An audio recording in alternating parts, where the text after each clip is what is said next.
Yes, mbaniriza leero nnaku lwa Sunday. Tuba twogera ku bikoze amawulire mu wiiki nga bwe mwansaba nti Juni yafunayo olunaku mu wiiki njumyemuuko nammwe naye nga musubscribinge ku Tamale Mirundi live wennyenda okuba wano. TikTok twagiwummulamuuko katono. Emphasis yaffe ya YouTube kati wetugenda otteeka amaanyi. Mu buli kisanja nga kitandika tubaako wetuteeka amaanyi ye ngombo yaffe. Ekisanja ekiwedde TikTok gye tubadde tubeerako ennyo naye kati mu kisanja kino YouTube kwe tugenda okuba. Lwaki? Ensi bw'egenda ekyuka nga naawe okyuka. Ekyamazima ddala TikTok nnungi naye tosobola kukolerayo analysis. First of all, ffe ba analyst TikTok tekuuma content. Ababaako ku live bokka be bawulira. Kati abataliiko tafuna mukisa kulaba content kigwokoze. Nate wano ku YouTube content asigalawo because of time difference. Abantu baffe ab'ebweru ne bamulaba abaawano.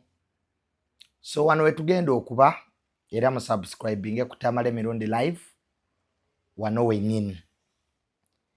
Abantu ne baŋŋamba hard talk Tamale byonna naye nga tuli ku Tamale Mirundi live kyoba ossaamu wali because for the next 5 years we might be here. Page yange ya TikTok baagibba sigiinaako access naye ekyo tekiŋŋaanye kugenda mu maaso na kukola mirimo gyange. Era mbagamba page eyo mugi unfollowing, please unfollow it because page eyo tekyali mu mikono gyange. Whatever they post there, it's not me. It's not me. So you'll always get my content from Tamale Mirundi live on YouTube. Ne mu baganda bange abalala ba YouTubers Sakozi, Saimo, bempangadde nabebbanga, mukwano gwange Megatron. I work with those who respect me. If you don't respect me, I have no business with you. Nze ekyenyambye okubeera mu mawulire gano, I don't need anybody. I only need myself. Abantu bangi ebintu ebalemesezza mu nsi eno butekkiririzaamu. Buli wootatandika oba weeryamu lukwe. The moment you don't start, you always have good ideas in your head, but you don't want to start. Obeeraawo. Abantu buli bakulaba ng'otandise bajja. Abantu baffe mbamanyi, Abannayuganda bo Katonda yabakola balwawo nnyo okukkiriza enkyukakyuka. It's not an African way to accept that the world evolves, the world changes. The world is not static. So the moment buli olaba abantu nga bali ku YouTube, nga buli omu gobeera naye ali ku YouTube, it means you should also have a presence there. Because apps esinga nyangu, TikTok nyangu okola within a month oba oyina ba followers. In fact, TikTok teweetaaga na ba followers bangi to talk. But YouTube needs consistency. You must be consistent, year in, year out. Kati nze ate kati ku YouTube nkolayo 3 days because I'm not after money. Secondly, attitude yange lwaki eri bwetyo, nze siri after money. Nze sajja mubi mbaddewo for how many years. Era ekindeese ku YouTube 1 kuba nti akawunti yange baagibba. eya TikTok kati bakitegeeza nti account ku TikTok nyangu yakubba, but YouTube you cannot wake up one morning n'otula ku computer you by YouTube. It's very difficult, by the way. So we are going to move mujina emyaka 5 kati ntandise story ezibadde mu wiiki esooka. Waliwo olutalo wakati wa Geno wabaluseewo, si waliwo wabaluseewo olutalo oba nkayite katalotalo wakati wa Geno Tafire ne Geno Damulira atwala crime intelligence. Geno Tafire yabadde Minister wa Internal Affairs ng'amyukibwa Geno Muhoozi, si Muhoozi Kanyerugaba, waliwo Geno Muhoozi omulala abadde mu Internal Affairs. Kati Geno Tafire kyewuunyisizza ensi, I think yesterday, Geno Tafire tatera kutwitinga naye Geno Tafire yagenze ku Twitter ye, tetumanyi oba ddala yiye katanavaayo kugamba nti yiye, naye nga abazze bamufolowinga balowooza nti Twitter eyo ya Geno Tafire. N'agamba eyamuddiridde, jjukira Internal Affairs bagiwa baminisita abalala, Geno Tafire bamusindika mu woota, Internal Affairs ne bateekayo Muganga Visi oba n'omwami bamuyita Kamuntu oba something like that. Kati Geno Tafire yagenze ku Twitter ye n'agamba baminisita ba Internal Affairs abamuddidde mu bigere, n'abagamba bannange woofiisi gye bakwasizza naye kyemuba mutakkiriza mu woofiisi eyo, kyemuba mutakkiriza mu woofiisi eyo kwe kukkiriza extradition killings nga zikolebwa Directorate of Crime Intelligence etwalibwa Geno Damulira. Ebyayogeddwa Geno Tafire ng'awooninga baminisita banne balekedde woofiisi ya Internal Affairs, yage nti banne woofiisi ngibawadde naye kyeneebalidde bagamba temukkiriza extradition killings. Extradition killings kitegeeza okutta abantu nga tebagenzeeko mu kkooti oba nga tebafunye kwewozaako. Ye Geno Tafire yalaze nti extradition killings oba okutta abantu nga tebeewozezzaako baminisita banne abazze mu Internal Affairs tebakikkiriza, era nga ye aluumiriza Geno Tafire ga nti kibadde kikolebwa crime intelligence eya Geno Damulira. I don't know whether kituufu, I don't know whether it's true. Ninga ebigambo byabadde bya Geno Tafire byayogedde ku Twitter. Ebigambo bino bwe bibanga bituufu nga Twitter ya Geno Tafire tebyagenze bulungi eri abantu abamu, era nendabakawo ba bloggers, ba tiktokers, bannamawulire ng'ensonga eno bagibuukidde ne bavaayo ne babuukira Geno Tafire ne bamuga owange lwaki toyagala Geno Damulira? Geno Damulira yakola ki? Abawagizi ba Geno Damulira jjukira yakulira ghetto structures ne Major Emma Kuteesa be bali mu ghetto structures, be bali mu crime intelligence. Geno Tafire tabaagala, era nalabyeko ba tiktok awo ba blogger nga bamukoleza eki bamubuukidde. But kikwasa ennaku nti Geno Tafire yabadde mu Internal Affairs, yatwala police, yatwala prison, yatwala immigration, yatwala passports, yatwala national IDs, Ministry ya Internal Affairs nene.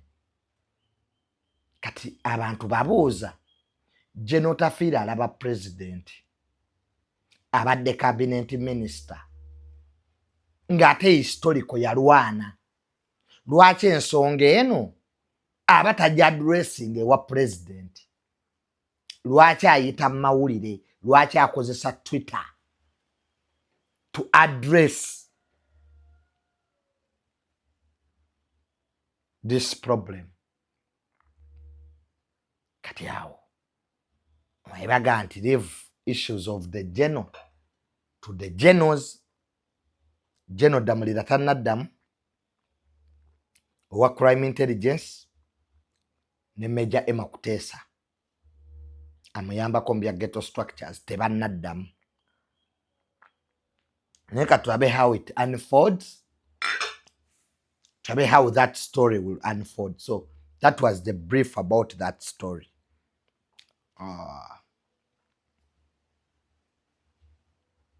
Vaze, I'm a civilian.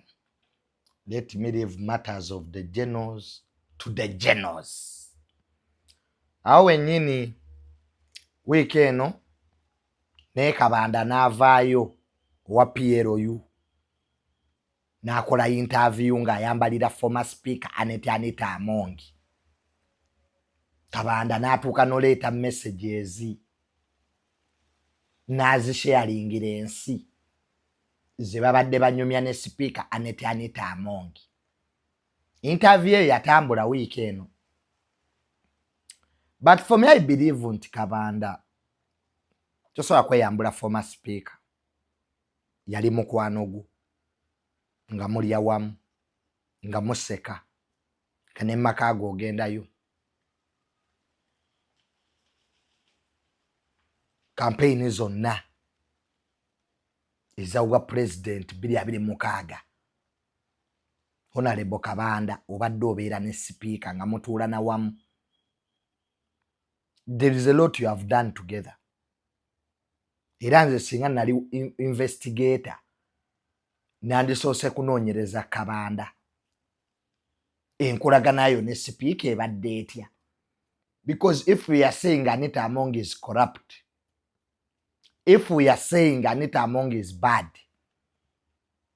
it is as good as investigating his associates. And Kabanda is part of the associates of Anita Amongi. Kabanda togezaako kweyambula Amongi. Amongi has been your friend. She has been your friend. You go to her residence. You do things together. At one time you even moved in the same car with her. Mutambulira mu motoka gegamu. Ngira buli anoonya speaker wona akubula ng'ogenda wa Kabanda. Kati I don't know ebintu webikuba sama mu nsi within a no time. Kabanda n'avaayo n'aga nti Amongi mubi. Wow. You see, there are things I have learned in this world, Dinganze. That everything you do, teri agenda kubeererawo ng'ebintu bigoyinze bad. I think kyetuyiga mu story ya Kabanda ne speaker Amongi is ensi terina mukwano. Osooka n'abantu ng'oseka nabo in good times, ng'olya nabo in good times, but mugana wange, when things change for the worst, you remain alone. Amongi is now alone. Amongi is now bad. Naye nze sigamba nti speaker Anita Amongi nti mulungi. No. Ayinza okuba alina ebikolobero ng'omuntu. Era nange nze omu ku baavaayo ne mpagira bamunoonyerezeeko. Because public service is about accountability. Nobody is above accountability. But I don't think Kabanda was the right person to come out aleete messages eziri private ze yabadde anyumya n'oli ng'ate bulijjo babeera wamu. Era Kabanda oyo ye yali andoosinze speaker recently. In fact, PLU had endorsed the speaker until when there was a U-turn. General Mozi n'agaana tekijja kusoboka, tekiriyo, and that's when things started from going to bad to worse for Anita Amongi. But the things ebyankutteko nnyo Kabanda bye yasomye mu message nti former speaker Amongi yalwala, n'asindikira Kabanda message n'amugaa Kabanda ndi mulwadde nga bw'osindikira kyaliwo njagala onnyambe pressure erinnya nyendeko ewa dokita. Kabanda nabyo yabyogedde. You see, mu bulamu bw'ensi eno, when you are a leader, ng'oli mukulembeze, waliwo ebintu ebigenda okutuukako nga toli mukyamu. Because I'm not blaming Kabanda okusoma ekiwandiiko kye yasoma, because Kabanda yali akola mulimo gwe. Ekiwandiiko kyava wa Jenemoke, which is okay.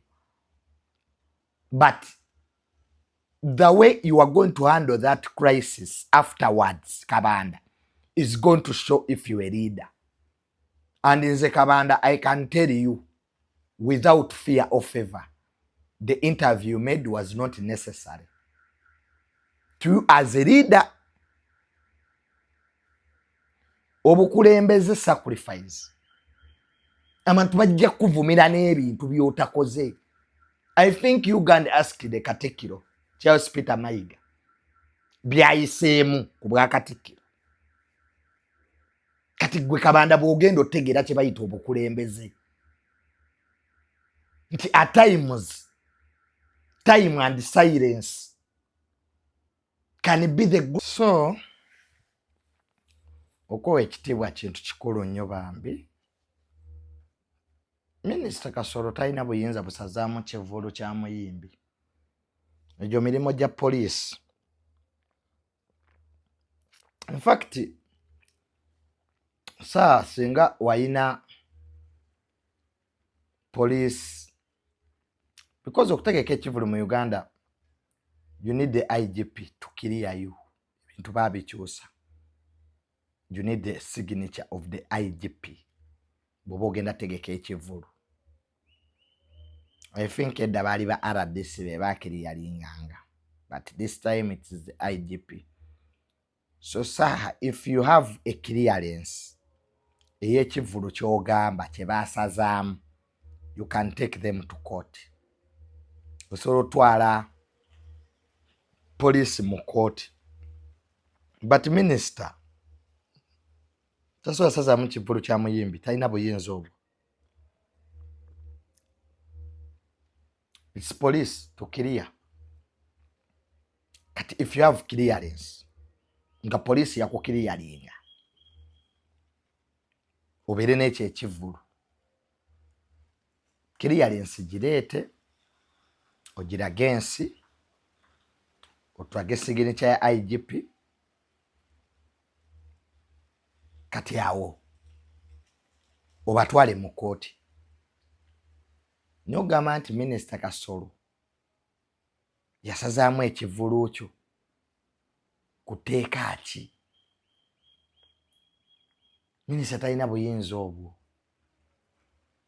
Public gatherings za police yewoolokesa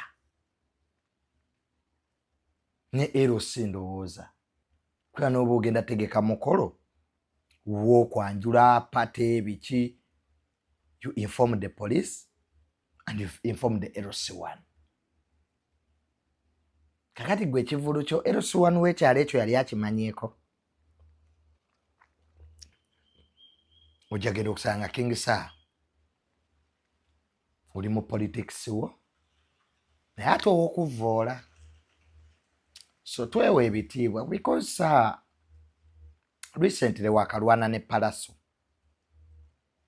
Netuweza Palaso ye mubi. This time oli ku minisita ali ne mukyala we obaliko obavoola obaweebuula. That's not right. Sa ekitiibwa kyoyagala bakuwe ne famire yo kiwa abalala.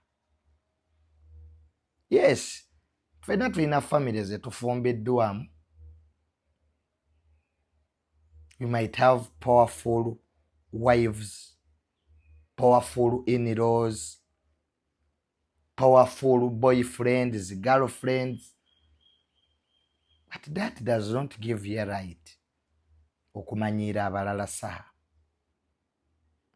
That's not good. Mugenzi radio ekyamusaga ali malala.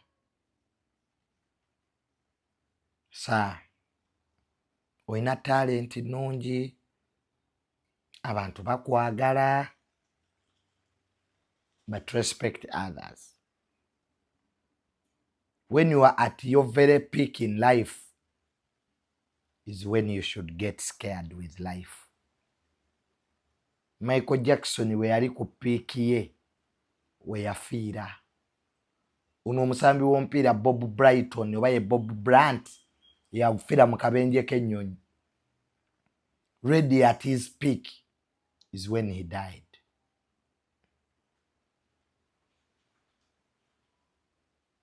Abantu abamu banyiiga. Naddala omuntu omuyisaamu amaaso ng'ali ne mukyala we n'abaana be. Nina sitoola emu. Twali Kaluma awo ku bridge.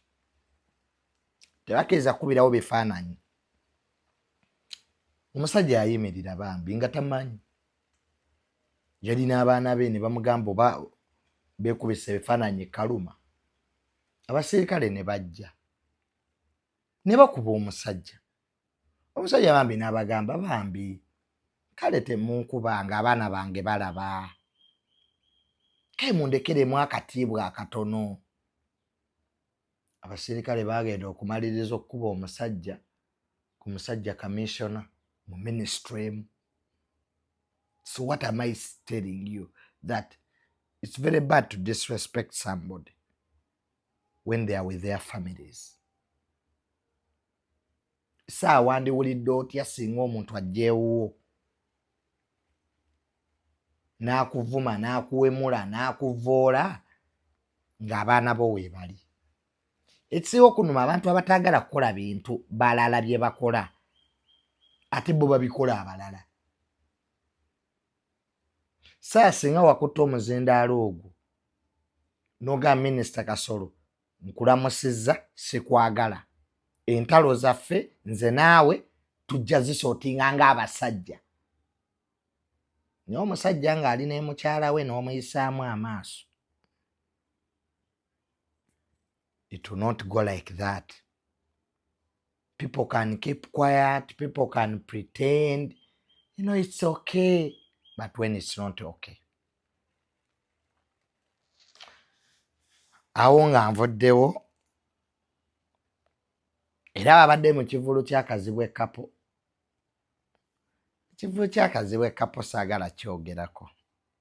Saalabyeyo kyamagezi kyabaddeyo apart from ebya King Saha ne Minisita Kasolo.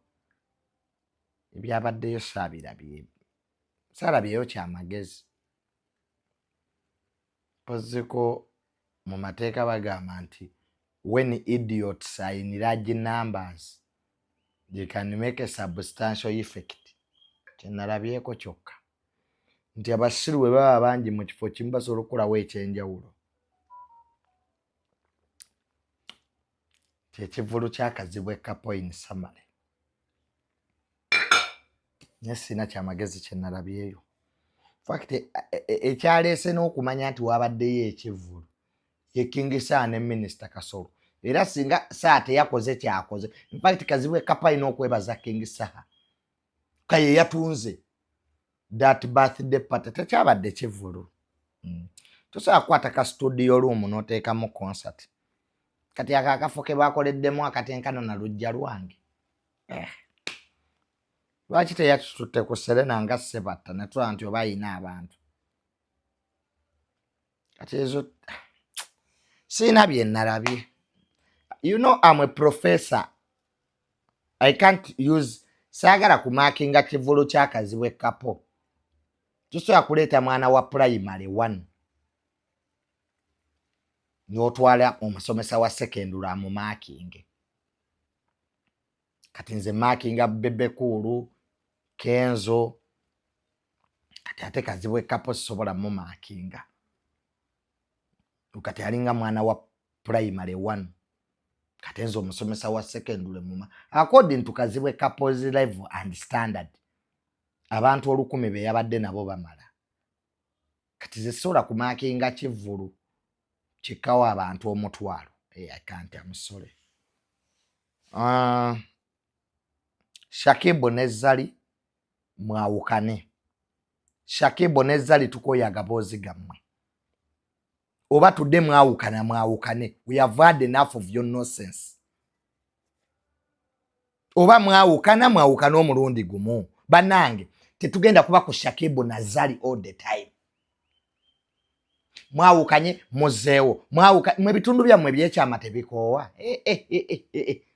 Shakibu ne Zali, excuse us this year.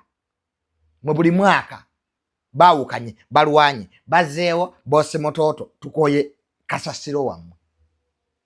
Mwe buli omu bulwa amawulire nga mutandika bayawukanye. Please, today separate. Nobody gives a damn. Bannange, tunabeera ku ekyo kimu.